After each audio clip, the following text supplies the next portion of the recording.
Speaker, well, that was a ridiculous interruption to a very important... Order. I've actually ruled on the matter, so you don't refer to it. David Shearer. Thank you, Mr. Speaker. Sir, today we commemorated the beginning of the First World War 100 years ago, a war in which 103,000 New Zealanders served. At a time in New Zealand where our total population of New Zealand was about 1 million. In other words, 1 in 10 New Zealanders, basically 1 in 5 male New Zealanders, went away to war to fight. 18,000 of them were killed and 41,000 were wounded. That is an extraordinary casualty rate. In fact, that casualty rate is only exceeded per capita by one other country, and that was Russia. New Zealand paid dearly, and as we heard today from a number of speakers around the House, it meant that New Zealand really forged its independence, its self-standing on the beaches and on the fields of Europe and in Turkey. So it does remind us that when we send our service people away to war and to areas of conflict, we are putting them in harm's way. And whether those in most recent times are in Afghanistan, whether they're in Timor-Leste, whether they're in the Solomons, wherever, those people, they serve our country with honour. They don't do it for the glory or for the medals or whatever. They do it because our country asks them to do it, and they do it willingly, and they put themselves in harm's way. And so the least we can do in return is to ensure that when they return and when they become a bit older, that we treat them with the dignity and the grace in which they deserve. And so as a result of the various discussions around this bill that Labor supports, the Veterans Affairs Bill, the Amendment Bill, this is a bill that was first set up in 1954.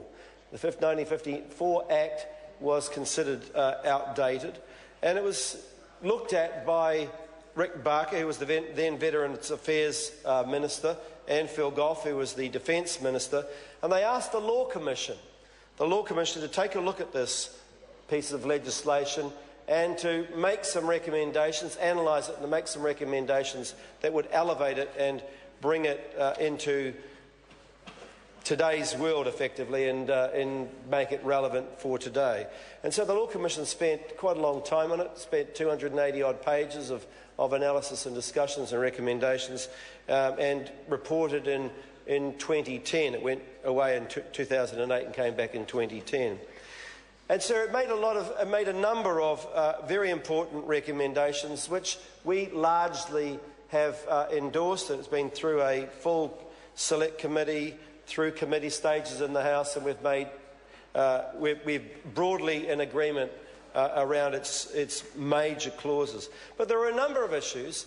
There were a number of issues that we disagreed with, and the government wanted to press on with anyway. One of those was about disability. To get a veteran's pension, you needed to be 52% disabled, and yet, sir, nobody could actually tell us exactly how you measure, how you come up with a 52% disability. This was in some ways a rather ad hoc way of being able to make that determination, sir. We put up an SOP, and after just arguing it through with the government, and I thank Phil Goff for his assiduous effort in this regard, the government agreed to it. So now we don't have to prove 52% disability anymore. That's been passed by this government. We also suggested, sir, as the recommendation of the Law Commission, the RSA, veterans themselves all agreed with these changes that the government had not. The other issue where the government was not willing to accept was that the veterans would automatically receive the right to have a community services card. That too appeared to us to be the least we could do for veterans. The government, again, disagreed. They disagreed that a community services card would be made automatically.